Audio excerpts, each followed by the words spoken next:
In the panic of 1907, when the mightiest banks in America were hours from collapse, J.P. Morgan summoned the most powerful financiers in New York to his library to save the country's financial system. In that room full of men, there was exactly one woman. She had seen the crash coming years away, sat on a mountain of cash while everyone else gambled, and now the city of New York itself was borrowing millions from her. She was worth, by the highest estimates, $200 million. The richest woman in America, maybe the world. She lived in a $19 a month flat in Hoboken, New Jersey, under a false name. She wore one black dress until it fell apart. The newspapers called her the Witch of Wall Street, and the Guinness Book of Records would one day list her as the greatest miser who ever lived. Her name was Hetty Green, and her story breaks every rule this channel has taught you so far. Because think about what we've learned across the last 4 stories. The Vanderbilts lost everything by spending. The Astors faded by collecting instead of building. Fortunes die, we said, when families stop working and start performing. Hetty Green never performed. She never spent. She worked every day of her life, invested more brilliantly than almost any man of her century, and grew her money at a compounding rate Wall Street envied for 50 years. She did everything right. By the cold arithmetic of this series, she should have founded the greatest dynasty in America. Instead, within 35 years of her death, the Green fortune had vanished as completely as the Vanderbilts. Not stolen, not crashed, simply dispersed. By 2 children with no one to leave it to. Which forces a question none of our other stories ask. What is a fortune actually for? Hold that question. Here's her story. Henrietta Robinson was born in 1834 in New Bedford, Massachusetts, the whaling capital of the world, into the town's richest Quaker family.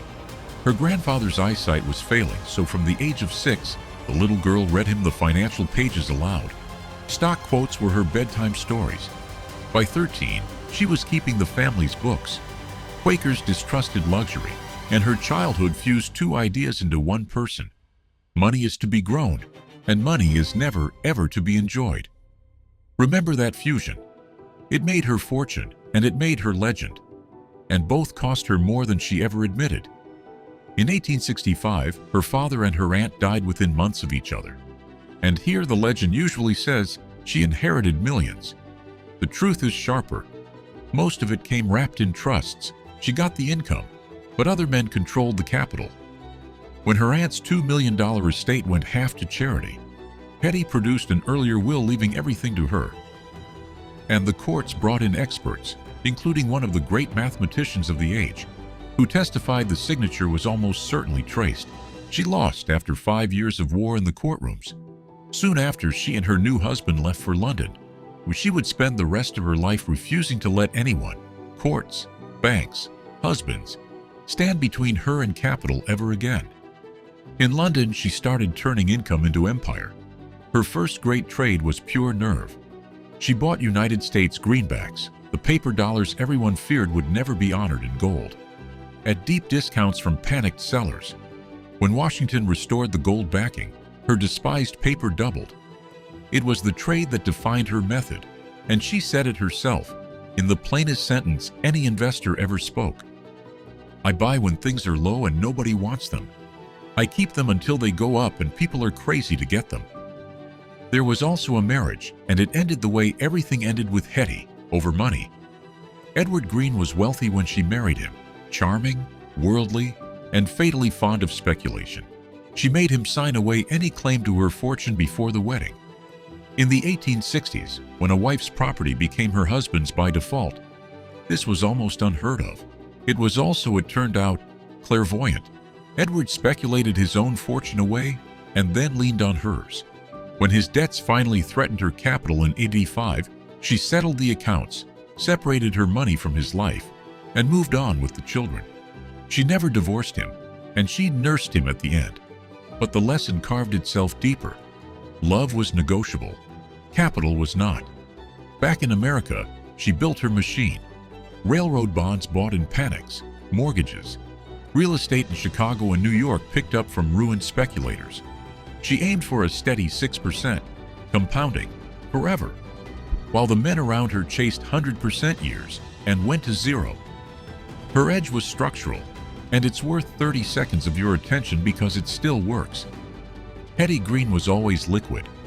She kept cash ready precisely because she knew a panic would come. She didn't know when, and she didn't care.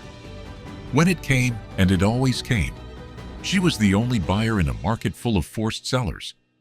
In 1898, and again in 1901, and above all in the panic of 1907, the city of New York itself came to Hetty Green to borrow millions when the banks could not lend. She wrote the checks, at fair rates, a Quaker to the end, and took her seat in Morgan's library, the only woman in the room where American finance was saved. And understand what 1907 actually was, so you can feel the scale of her position. Banks were falling like dominoes. Depositors rioted in the streets outside trust companies. The United States had no central bank. The Federal Reserve didn't exist yet. The entire American financial system was held together for 2 weeks by private money and J.P. Morgan's force of will. In that moment, the most liquid private lender in New York, the person actually holding ready cash when cash was the only thing on earth that mattered, was a 72-year-old woman in a mended black dress. Every man in that library had more power than Hetty Green. None of them had more money ready to move. She had spent 40 years being laughed at for hoarding cash. In the 2 weeks that decided the century, the cash was the whole game. When she died in 1916, the estimates ran from $100 to $200 million. The richest woman in America, built from a contested trust income, in an era when women couldn't vote, by a person Wall Street spent 50 years mocking. And now the other half of the story. The half that made her immortal for all the wrong reasons. The richest woman in America lived in cheap boarding houses and a Hoboken walk-up rented under the name C. Dewey, shuttling between New York and New Jersey so that neither state could pin her down as a resident and tax her. She once moved out of Hoboken entirely over a $2 dog license. She wore the same black dress until it wore out, ate oatmeal she reportedly heated on the office radiator, and worked from a borrowed desk at her bank because renting an office was a waste of money. The press fed on it and the nickname stuck. The Witch of Wall Street. Then there's the story everyone has heard, the one that put her in the record books as history's greatest miser. Her son Ned injured his leg sledding as a boy. The legend says Hetty was too cheap to pay a doctor, dragged him to free clinics for the poor, was recognized and turned away. And the leg, years later, had to be amputated. The documented truth is more human and more painful. She did try a free clinic. She also, by her daughter's account, spent days seeking doctors who might save the leg, and she distrusted the medical profession her whole life, preferring home remedies, a distrust that cost her son years of proper treatment. The amputation happened. Whether the cause was greed or fear or stubbornness, the result was the same, a fortune of $100 million and a boy with a cork leg. Her biographer put the verdict gently: crass, cheap, hard-headed, and also brilliant, and in her way, a loving mother. All of it true at once. Here's the reading that history missed while it was laughing at her dress. Every dollar Hetty Green owned, some man had once tried to take. Trustees, her own husband, whose debt she finally walked away from. Lawyers she said had robbed her all her life. Brokers who smelled a woman alone. Her armor was cash, and her fortress was frugality. She controlled the one thing no one could take back from her, what she needed. It is the duty of every woman, she said, to learn to take care of her own business affairs. Wall Street called her a witch for doing, better than they did, exactly what they all did. So we arrive at the question this series was built to answer, turned upside down. The Vanderbilts spent everything and lost the fortune. Hetty spent nothing, and the fortune died anyway. Why? Because a fortune isn't destroyed only by spending, it's destroyed by having no purpose. Hetty's money had one function: to grow. It was never converted into anything, no institution, no enterprise with its own life, no mission, not even, truly, a family, because the family had been an audience to the money rather than its beneficiary. When she died, the money's only purpose died with her. What remained was a number, and numbers don't defend themselves. Watch it disperse. Her son Ned, the boy with the cork leg, inherited half and became his mother's opposite with the dedication of a man taking revenge. He bought a Massachusetts estate, a radio station, yachts, one of the greatest coin collections in America. He owned all 5 of the rarest nickels ever minted. He spent joyfully, chaotically, for 20 years, and died in 1936, childless. His share flowed to his sister Sylvia, quiet, reclusive, scarred by a childhood as the witch's daughter. Sylvia did nothing with it at all. She lived alone, put $31 million in a checking account that paid no interest, a detail that would have stopped her mother's heart, and died in 1951. Her will was found under 3 bars of soap. It left $5,000 to a cousin, and everything else, some $95 million, to 63 charities, hospitals, universities, churches, institutions that had never met her.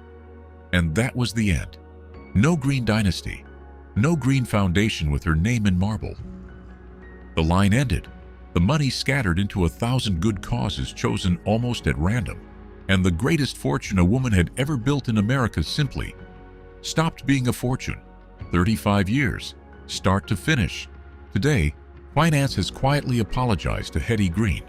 The method she was mocked for, buy in panics, stay liquid, compound patiently, ignore the crowd, is now taught as gospel under names like value investing, attributed to men born after she'd already mastered it.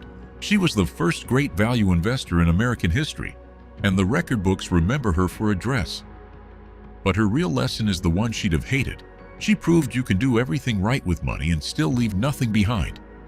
Because wealth without a purpose is just arithmetic with your name on it, and the name wears off. The Vanderbilts turned their fortune into marble. Hetty turned hers into a number. The marble at least still stands. Money you never use, protecting you from a life you never live. That is its own kind of going broke. Every fortune ends the same way. The only question is how long it takes. Subscribe. The next story is already turning to dust.